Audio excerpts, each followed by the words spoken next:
Hey clowns, welcome back to Crimelia Street. I'm Sam.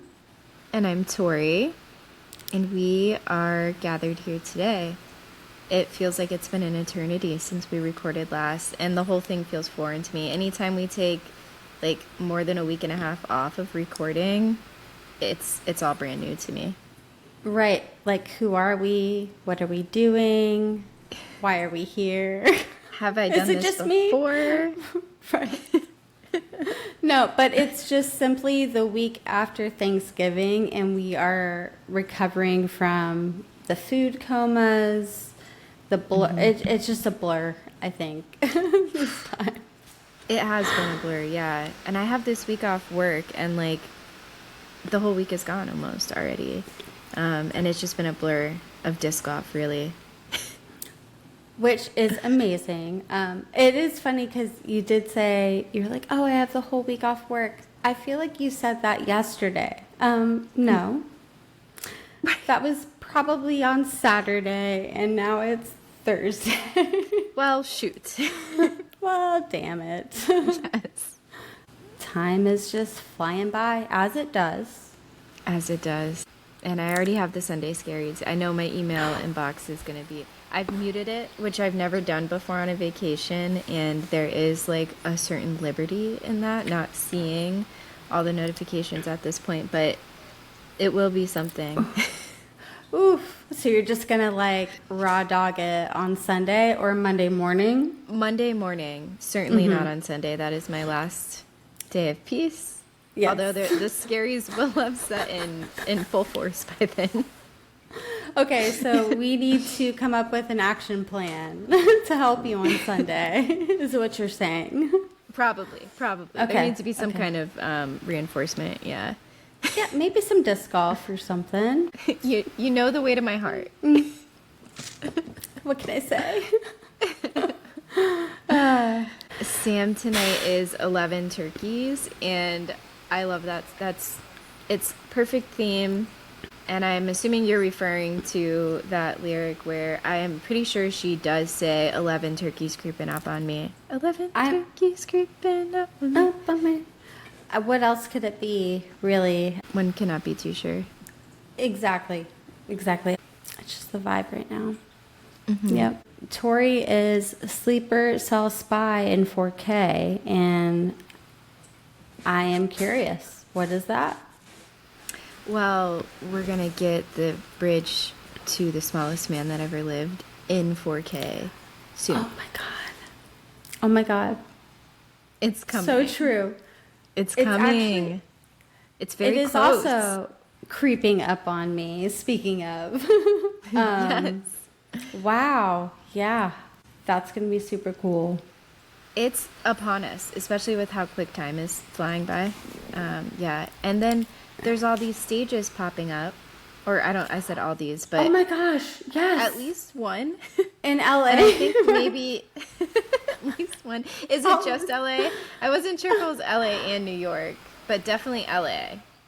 I have seen the one in LA, and Okay.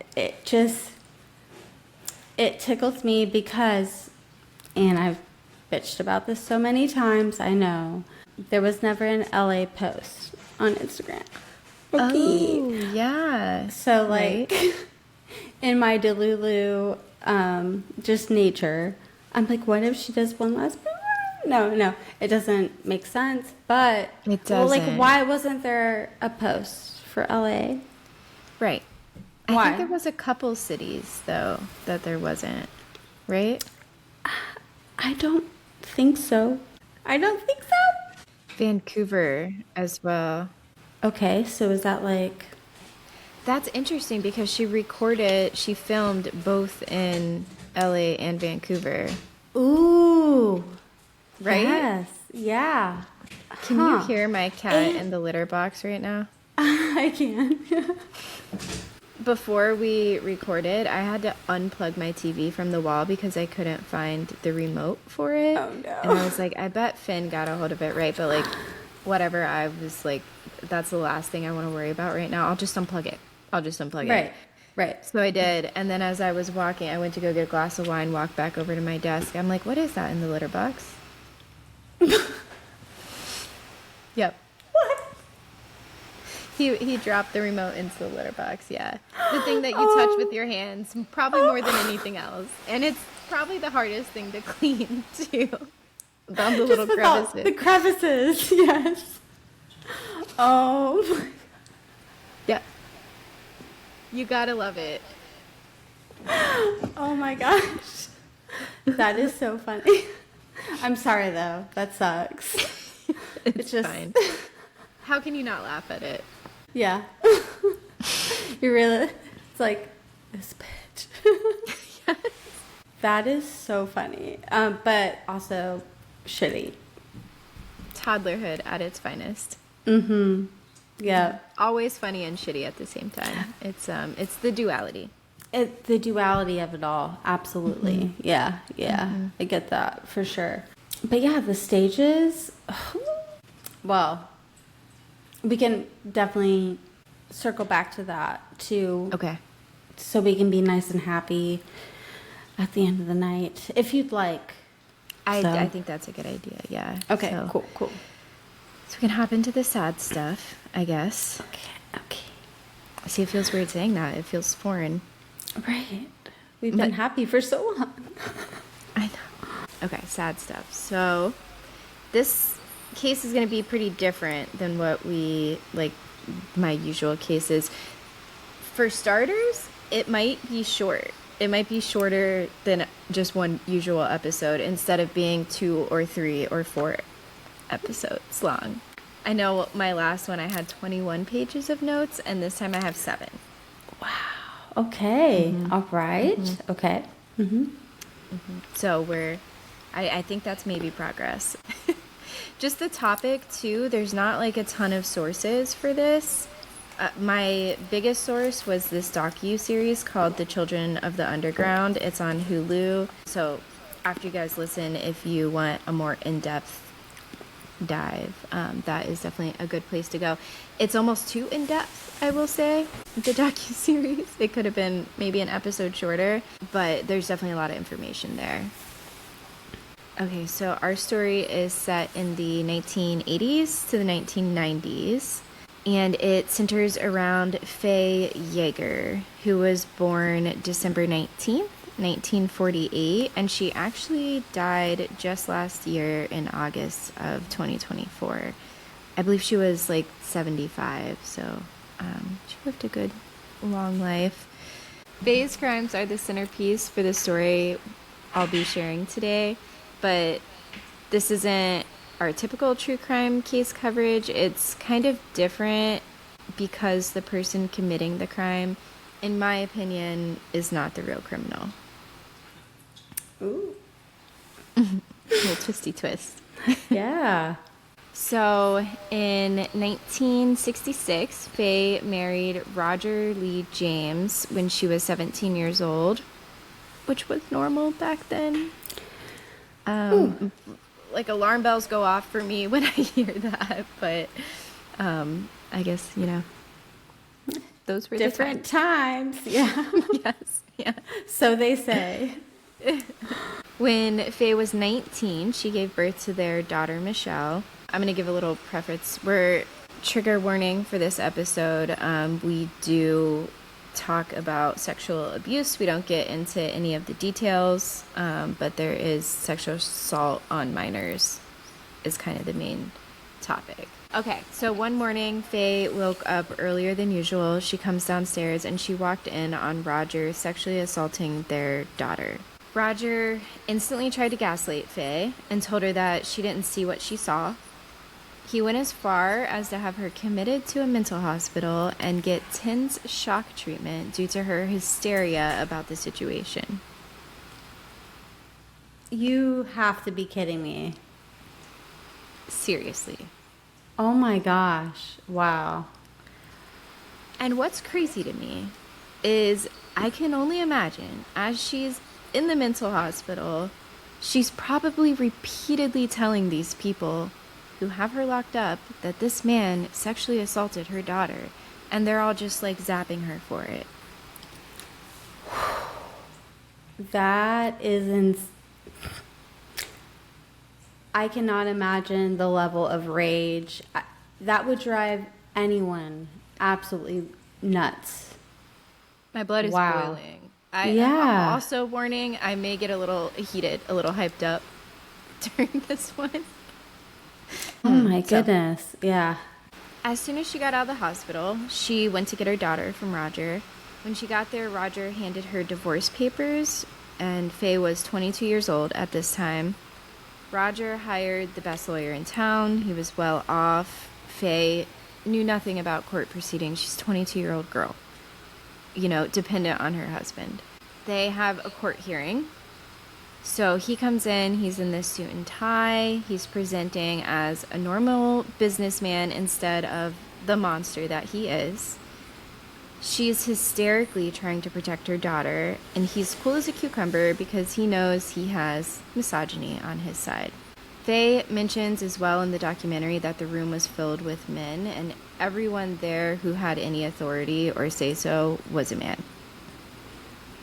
At the hearing, Faye tells her side of the story, but because she was so upset over what had happened to her daughter and she was so passionate in trying to protect her daughter, she was treated as if she was this hysterical woman who would do anything to get back at this man. Why did that? Oh, gosh. Okay. It's so infuriating. After the hearing, their daughter Michelle was court-ordered to live with her abuser and father, Roger. When Michelle's 4 years old, Faye ends up getting so frustrated with the situation that she leaves the state with Michelle, trying to protect her from Roger. When they leave the state, Michelle isn't feeling well. She's sick. So Faye ends up bringing Michelle to the emergency room, and Michelle, the 4-year-old girl, tests positive for gonorrhea.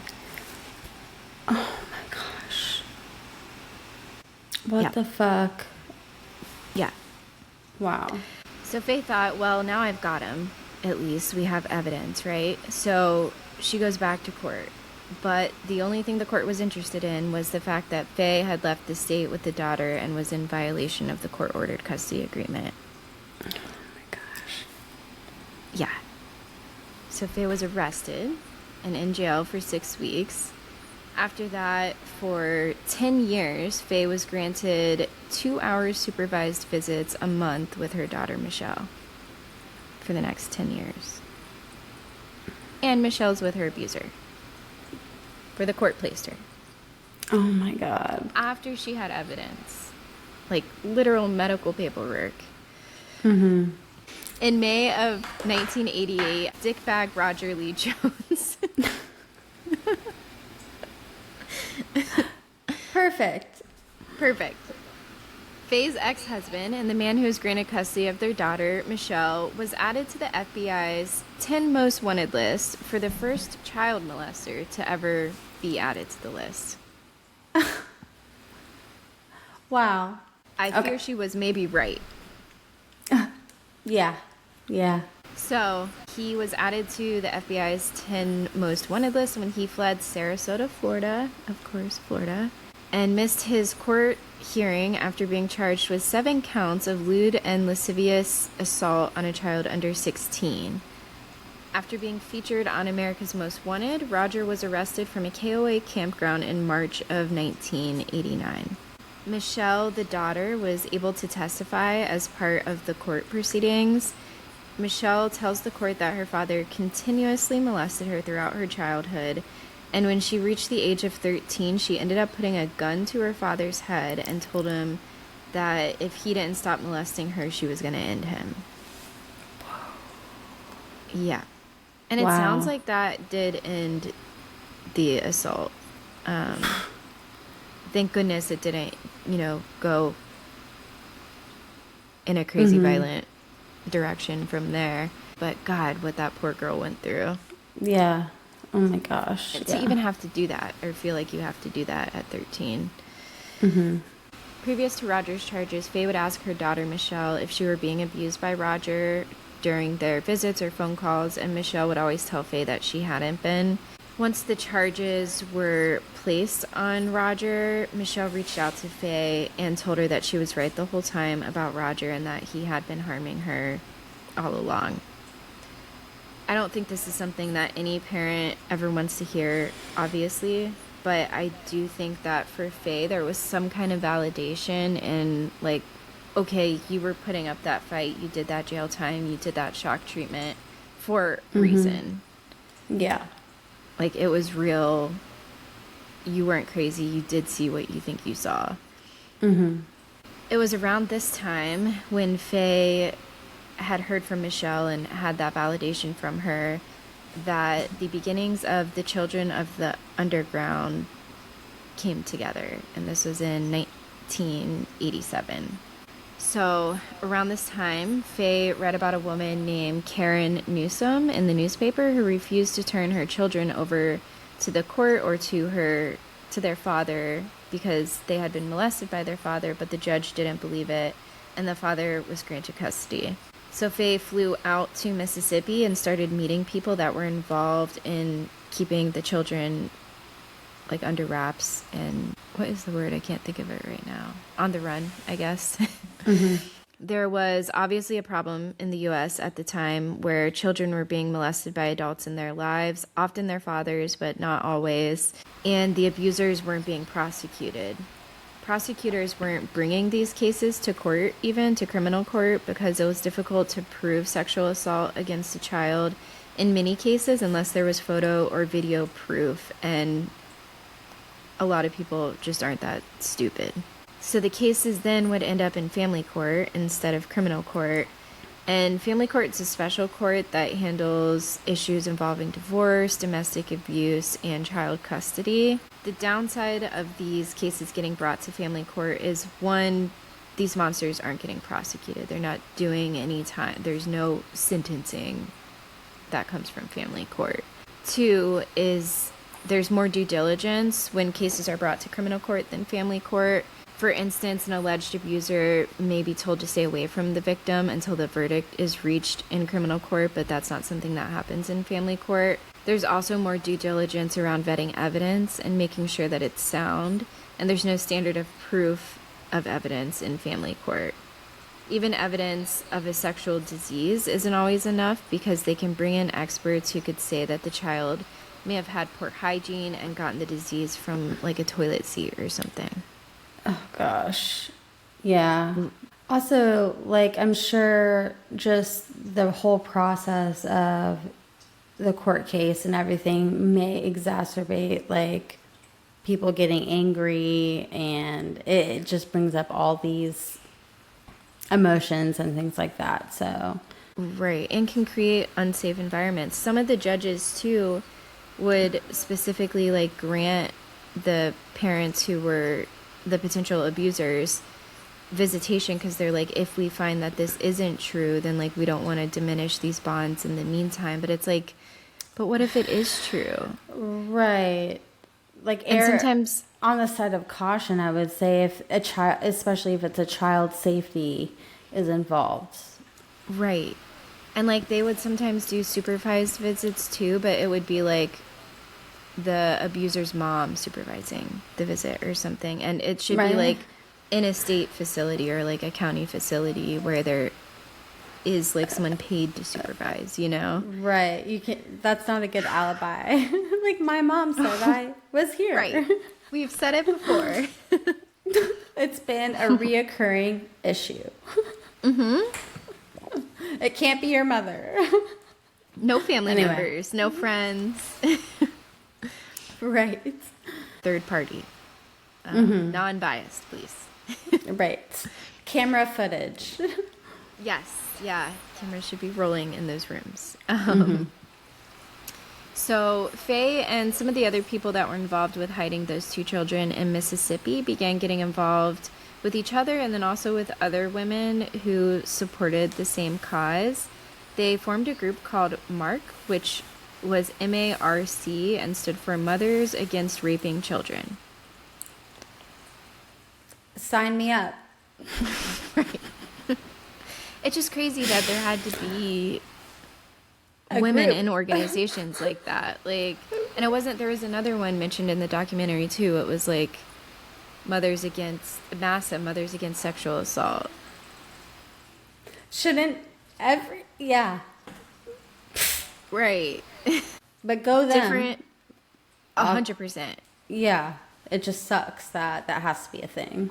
That's where they were. Right. So Faye quickly became the face of Mark, and as she did interviews and was asked to be on talk shows, the word got out super quickly that if you had a child that needed to disappear from an abusive situation, you could get a hold of Faye Yager for help.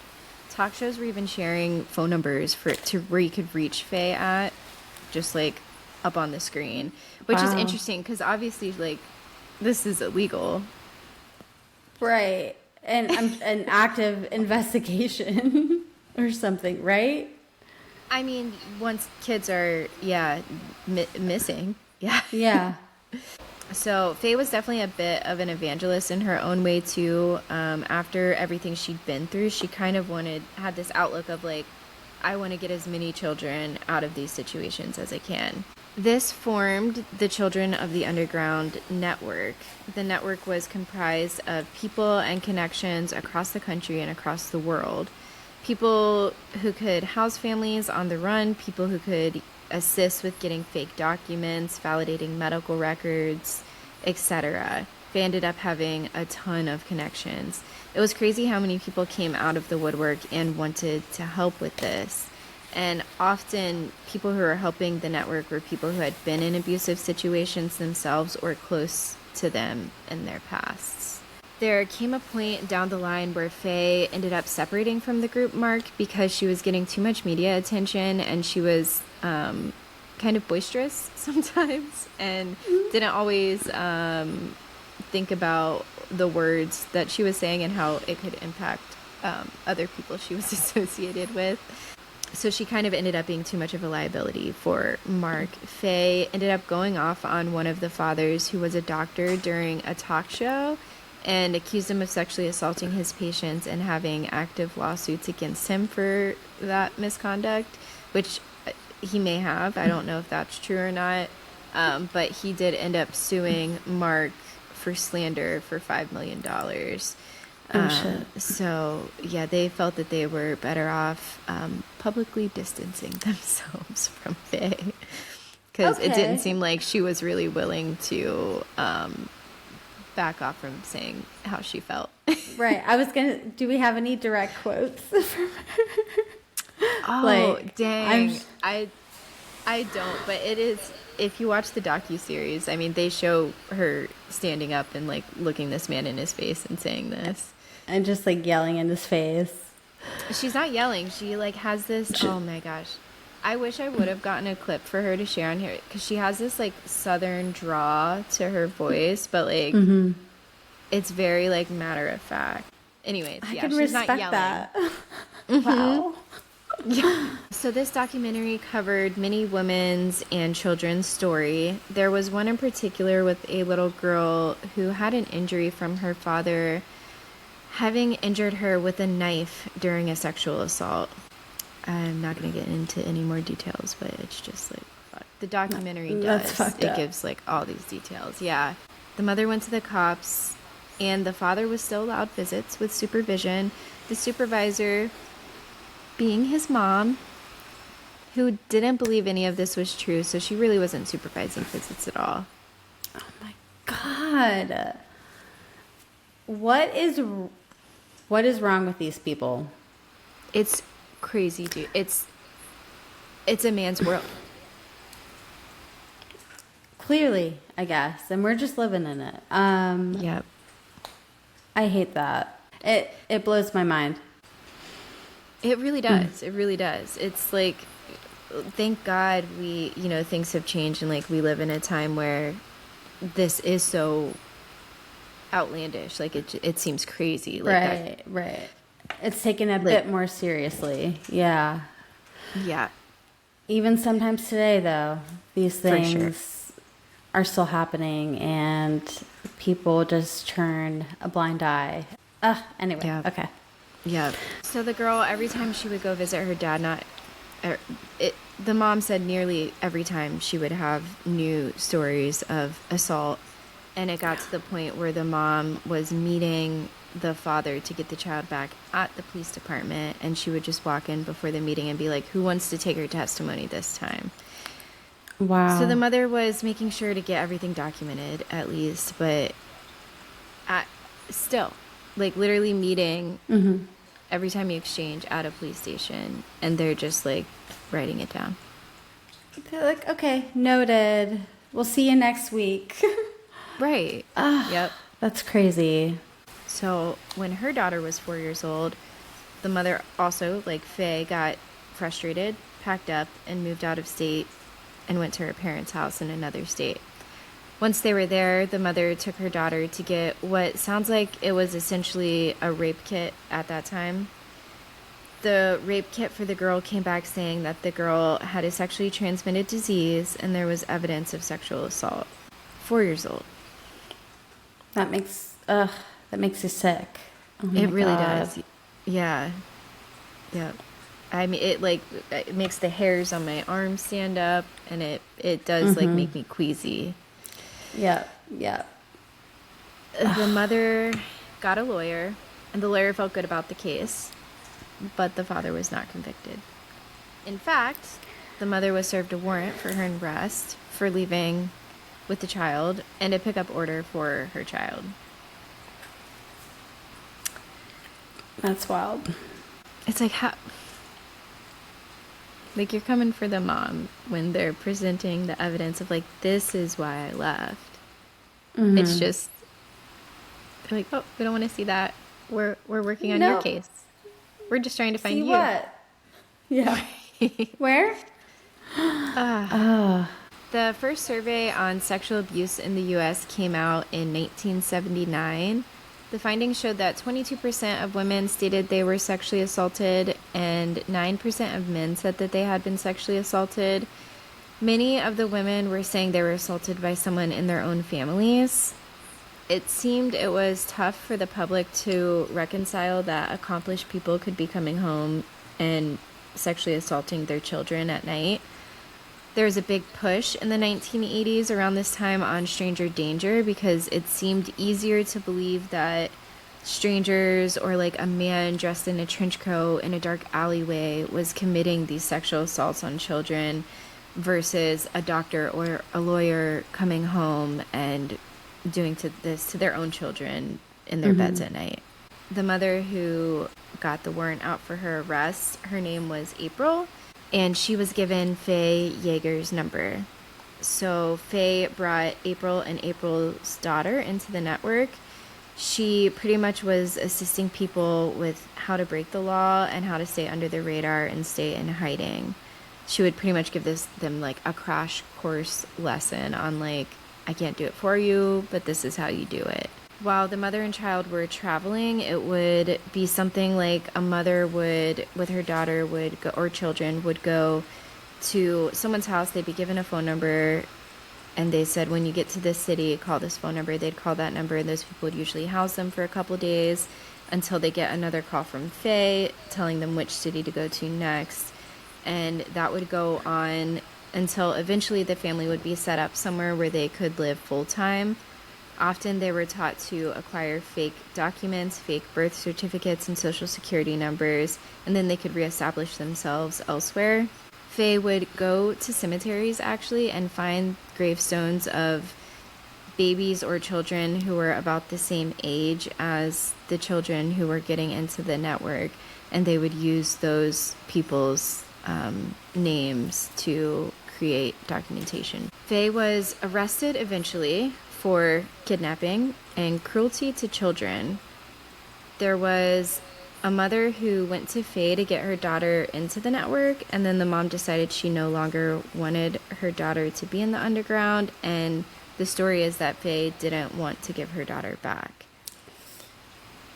Faye says it was a setup to get her and for police to get more information about the children of the underground network. It comes up in court that Faye Yager has a record of every child's case that she takes. She would put together a notebook with the child's photo, notes on the case, any evidence, sometimes drawings from the children of what had happened to them, pretty much any information she could gather on what had happened to the children. It also comes out that Faye would interview these children she was considering taking in. Faye was more abrasive than necessary with the children and not trained in interrogating, especially interrogating children or interviewing them about traumatic situations. She would almost play like good cop, bad cop herself, and she would go between being sympathetic and more aggressive than necessary. Faye's intent was to make sure that the children were telling the truth and that she had some evidence of the children saying what had happened to them to potentially provide to the authorities if the time ever arose. I do think it's kind of crazy that she's like sitting in court right now. They're bringing all these the interviews are on video, so they're displaying these in the court. The prosecution brought them out to like say she's actually the one abusing the children by doing these interviews. So because prosecution brought it out, the defense also brought videos in because now they're like, well, cat's out of the bag, you know? And they show all of these videos of so many children getting interviewed. And it's just crazy that Faye is sitting on trial right now, but none of these men that harmed these kids are getting any questions or an eye batted at them. Right. I'm wondering what the tactics would be for the detectives to interview the children as well. They probably have to do something similar to talk to the kids as well to get the person convicted. Yeah, that is... And I feel like today we know better. Like psychology has come a long way, and you know, gentle parenting, even us lowly non-psychologists know that you have to be gentle with kids, especially kids in like from traumatic backgrounds. But yeah, I don't think it was a thing back then. I feel like she had probably seen like interrogations on cop shows and was doing her best. Right. You know? Right. Here's where things do get a little wonky, little wacky, if you will. Okay. Buckled in. Buckle in, yeah. Faye was also finding that a lot of the children that were sexually assaulted were making claims of something called satanic ritual assault. Bet you didn't see that coming. No. Curveball. Okay. Yeah. Okay. Children would draw her pictures of satanic rituals that they were forced to be a part of. It was all over the gambit, everything from human sacrifices, babies being sacrificed, to animals being sacrificed, you know, candles, drinking blood, all of that. Anything you could think of that would be considered satanic in the 1980s. Pretty much. Got it. This was around the time that satanic panic was spreading through America, where the public, there's just like this general concern that Satanists were quietly taking over spaces. And your face. It's just like history repeats itself. It's just so funny how there's always something. Right? That's so true. Yep. Just drives me nuts. When it's really nothing. Quiet looming threat that really doesn't exist. Exactly. Just something to focus to shift the focus on. I don't know. Yep. It's probably delving into conspiracy territory. Okay, satanic panic began in the 1980s and peaked in the early 1990s, so pretty much throughout the whole time frame that we're talking about. Because Faye was sometimes interviewing children inappropriately, some people believe that children may have felt intimidated to embellish their stories to involve satanic worship. In the documentary, they also brought up the McMartin School accusations. Have you ever heard about that? I haven't, no.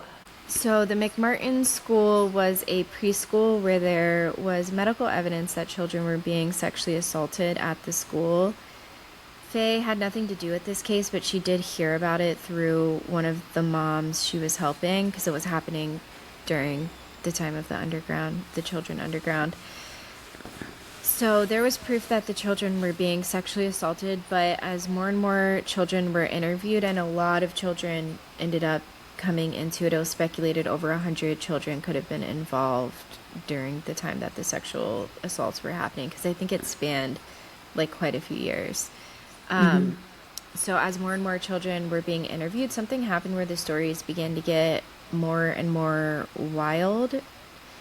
And the children were, and this was a lot of children giving these stories as well. So at first everyone believed them.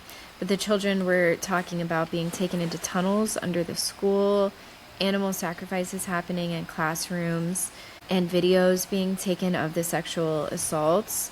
Police ended up searching under the school and around it for the tunnels, and no tunnels were found. There was never any video evidence found either of the sexual assaults.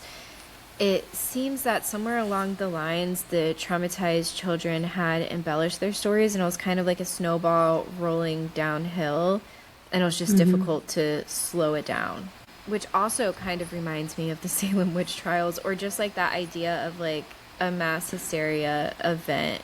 But it is thought that the children were sexually assaulted. I mean, there is medical evidence to support that, but like the tunnels under the ground and a lot of the stuff that came into the stories wasn't true. And it could never be corroborated. And like, they would find the tunnels. Right. Unfortunately, in the McMartin case, it ended with a hung jury and there were no convictions. It seems that the evidence of sexual assault was unfortunately lost amongst the accusations of satanic worship, and it made it to where no convictions were made. Oh, yeah. It's just unfortunate. Yeah. There was an interview that Faye did where she said on a talk show that 3/4 of the children she interviewed were involved in satanic ritualistic assault. So there is question, due to the nature of the way Faye was using intimidation tactics on the children while interviewing them, that maybe they were unintentionally persuaded into agreeing that there was satanic rituals when there was not. There's actually one woman who did say that she had agreed that there were satanic rituals happening when she was interviewed by Faye when she was a child, because she just wanted the interview to be done. She was scared. She wanted her mom, and she just kind of wanted to agree with whatever was being asked. That way she could be done with the interview and get back to her mom. She said that she knows for a fact that satanic rituals were not a part of her abuse. In August of 1992, Faye Yager was found not guilty and acquitted of kidnapping and cruelty to children. So I'm glad that she was found not guilty. Yeah. I believe that even though her interview tactics were inappropriate, I do think Faye was coming from a good place of genuinely wanting to help the children. And I believe she did genuinely help many children out of bad situations. Faye unfortunately felt the need to try and do something, as the government was continuously letting children down. So she took on this role of being a vigilante, and she didn't get it totally right, but I do think she was doing her best. It feels like, to me, one of those moments where it's like, well, we have to start moving in the right direction. I don't know if we're going to get it right the first time, but like, someone's got to take that step. Yeah. There's literally lives at stake here. Right. And no one else is doing anything about it. Someone has to. After the trial, and because there was more heat on Faye at her house, a local Dunkin' Donuts became the headquarters where Faye would receive phone calls and meet with Sally's, which was the name given to women coming to Faye for help. The whole town kind of knew what Faye was involved in as well, and loved her and seemed to know what she was doing, but they wanted to protect her. There was a sad reality that many of the women who would go on the run couldn't run forever, and they would often be caught. Faye said in an interview on a talk show that if you can get that child safety for 1 day, 2 weeks, 1 year, that child will never forget it.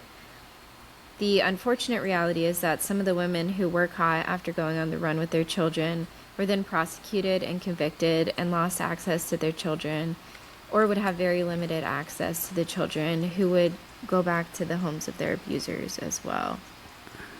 It's like, is that... It's such a hard place because it's like, yeah, you're not there, but like they were getting abused when you were there too. So it's like I can see like knowing, okay, I might get locked up, but like maybe we do get away with it. Some women and children were able to stay on the run until the kid was 18, and then they Yeah, could come back. for sure. Or maybe even just with the whole situation, it might raise some attention to what's happening, and maybe some judge or someone in the Right. system can see what's going on and be like, okay, they're not running away for no reason. Like, even though we still have to prosecute the mom, we need to look into what's happening with the male Yeah. figure in their life. Yeah. April, one of the moms who we talked about who went on the run, she was on a talk show and said on the talk show, I have a warrant out for my arrest. And the talk show host was blown away. She was like, you understand what you're saying on television right now, right? Like, she was like, if the cops come to me and ask me if I know where you are, and she's like, yeah, that's a past address. I'm on the run currently. Wow. Dude, talk shows back in the day were wild. Yeah, and then the talk show lady, she wanted to help April as much as she could, so she locked the audience in until April was able to leave, and then let them out to just like buy her a little bit more time. Wow. That is so cool. Yeah, they would never touch that now.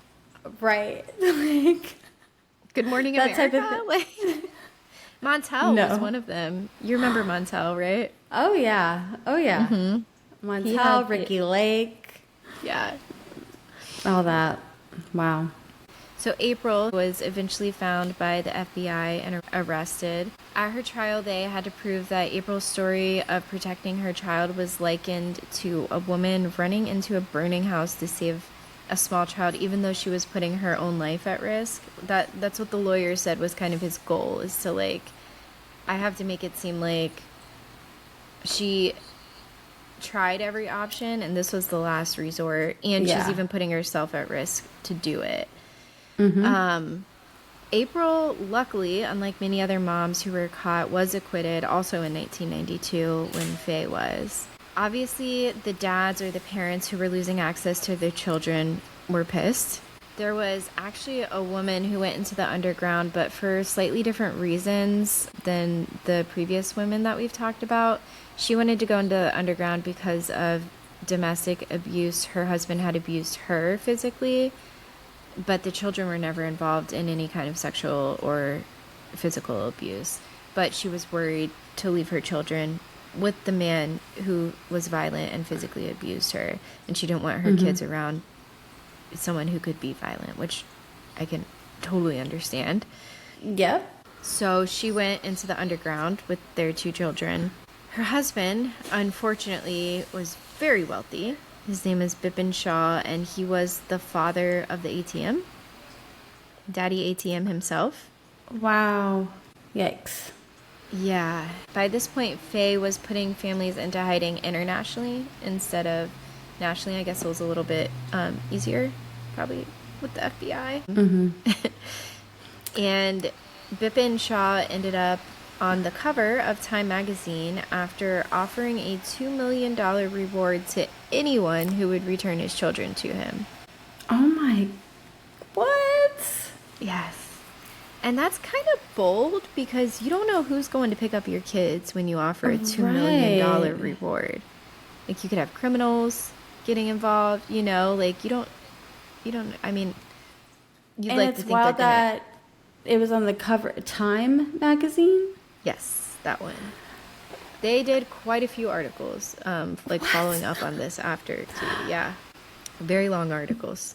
That's crazy. Yeah, Like, okay. Isn't it? I don't know. I'm just like, how have I not heard of this?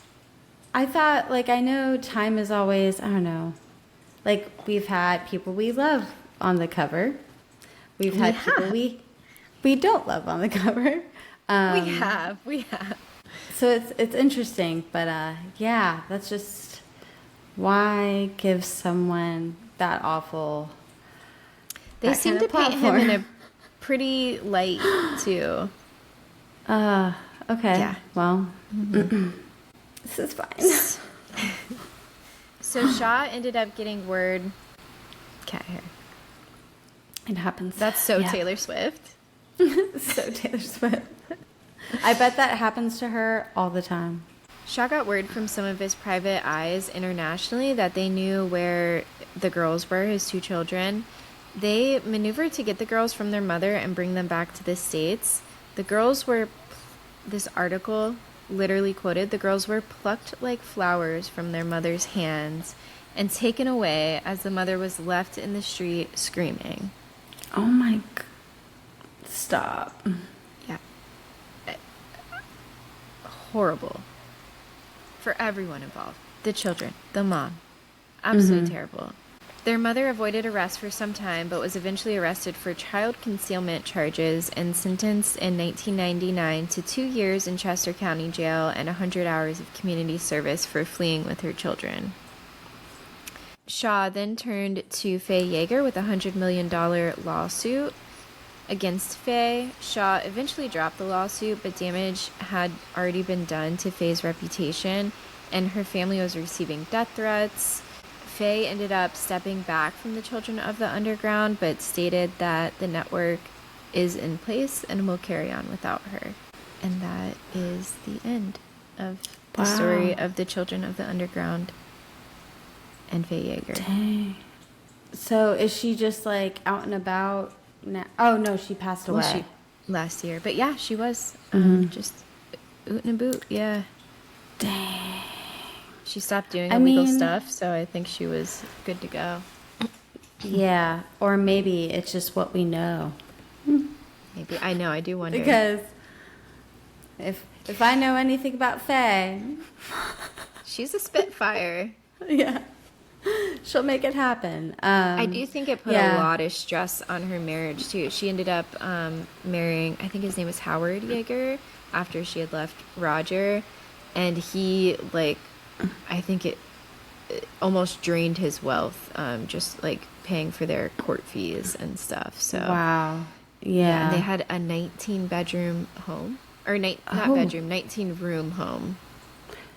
I mean, yeah, that's wild. It's a fair amount. Yeah, it's a fair amount of rooms. Like trying to count my rooms, it wouldn't take long. Right.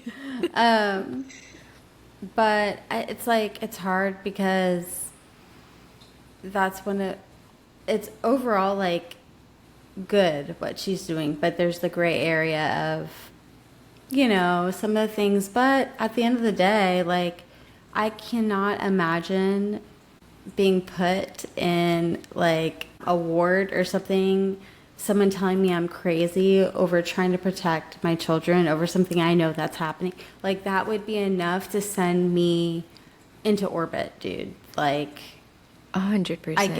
I get it. And then they put the kid with him after you go through all that for 10 years. Like, oh my God. Yeah. So I'm like, I get it. I don't know. I do too. I get wanting to do something about it. And I think she was maybe a bit biased because of what she had gone through. But it's like, fuck, someone had to bring attention to it. Something had to be done. Mm-hmm. So. And imagine all the people that she helped that we don't hear about because it was successful and that kind of thing. So, dang, that's crazy. Yeah, I've never heard of this before. So that's very interesting. Inspirational? I know, it felt good to do one that was like not, I mean, it's a heavy topic for sure, but it's not quite as maybe gruesome as some of our other stories, and kind of had an uplifting note kind of in between the horrors. Yep, it's some vigilante shit for sure. Yeah. Oh, definitely the episode title. Yeah. Yes. Yeah. That's some vigilante shit right there. It really for is, sure. yeah. Dang, that was a really good story though. Oh, and if you want to see a photo of her, Oh, I see her. oh, it is. Wow, she looks like such a lady. Yeah, she's gorgeous. I love it. Just like the dresses of the time are amazing too to see throughout the documentary. Oh yeah, I feel like I'm gonna have to watch that. Hulu. Hulu. Okay. Should we talk about actual happy stuff? Okay. The pop-ups. Yes. It's like sponsored. So there's one in LA. Okay, so there was never a goodbye post for LA, and then what was Vancouver. Vancouver, which both were filmed. Right. So I don't know what to do with that. This is just new information to me. I think I need to stew on that for a little bit. I need to We'll unpack figure it a it bit. Yeah. I'm not even sure what the puzzle is, but Right. we'll get there. There is one. Did we, because I remember doing Mastermind for the last time, and we were like slowly realizing it's the same outfits every night. Was it also the same outfits for LA that were in Vancouver? I don't remember it being, but I also wasn't doing Mastermind back then, and then I saw other people saying that it was. I'm really excited for the documentary and these freaking pop-ups. What does it mean? They're bringing out stages and stuff. Like, what is that? What is that? Yeah, who is doing it? Who's behind this? What is the reason? Is it Miss Swift herself, or is it Capital One? Or I feel like Disney Plus, the pictures that I've seen, Disney Plus is like on there. So it seems like it's official. Okay. So What do you think it's just going to be like a DJ in LA that night, like doing like a Swift party thing? Like a screening, which would be cool, but yeah. to do it this far in advance, I don't know. Will she be there? Where is she going to be? And then the 13th, I find it interesting that it comes out on the 12th. I feel like something is happening on the 13th. Because it's Swiftmas. It's Swiftmas. Yeah. Surely. I don't know what it is. I feel like it'll be like a little thing, like not a huge thing. Right. I mean, lots of fun things. I cannot wait to watch it. So I'm over the moon. Sleeper Cell Spy in 4K. yeah, it'll be magical. I cannot wait to have the tour with TTPD in it. Oh my god, I'm so excited. Can't wait. We're so close.